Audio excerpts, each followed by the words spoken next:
Cewek ini dikurung di bawah tanah selama 24 tahun oleh ayahnya sendiri. Dan yang lebih gila, cewek ini ngelahirin 7 anak. Gak pakai lama, ini dia Elisabeth Fritzl. Elizabeth lahir di Austria pada tahun 1966 dan pada tahun 1984 dia genap berusia 18 tahun. Pada suatu hari, ayahnya yang bernama Joseph Fritzl nyuruh Elizabeth buat bantuin dia masang pintu besi di basement rumah. Yang ternyata basement ini udah disiapkan selama bertahun-tahun oleh Joseph Fritzl. Setelah pintu terpasang, Elizabeth tiba-tiba didorong masuk lalu dikunci dari luar oleh ayahnya sendiri. Semenjak hari itu, kehidupan Elizabeth berubah selamanya. Basement ini tuh kedap suara, tanpa jendela, dan tanpa cahaya matahari. Selama penyekapan, Elizabeth mengalami kekejaman yang tidak bisa dibayangkan. Dia dibius, diborgol, dan berulang-ulang kali sampai punya 7 anak.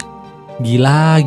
Dan usut punya usut, Elizabeth ini disuruh bikin surat palsu yang ditujukan kepada ibunya atas arahan dari ayahnya sendiri bahwa dia nggak akan pulang ke rumah selamanya. Singkat cerita, pada tahun 2008 kasus ini pun terbongkar. Jadi waktu itu tuh salah satu anak dari Eliza ini sakit dan Elizabeth mencoba membujuk Joseph, ayahnya sendiri, untuk membawa anak ini ke rumah sakit. Dan Joseph pun mengiyakan. Setelah sampai rumah sakit, dokter itu curiga kalau anak ini tuh berperilaku aneh, kurus dan kurang gizi pastinya. Ya bayangin aja, selama itu dikurung di bawah tanah. Akhirnya pihak dokter pun meminta bantuan polisi buat menyelidiki apa yang sebenarnya terjadi. Polisi pun akhirnya menemukan Eliza dan Eliza membongkar semuanya. Dan Joseph pun akhirnya dipenjara seumur hidup. Elizabeth sekarang hidup tenang di suatu daerah yang dirahasiakan.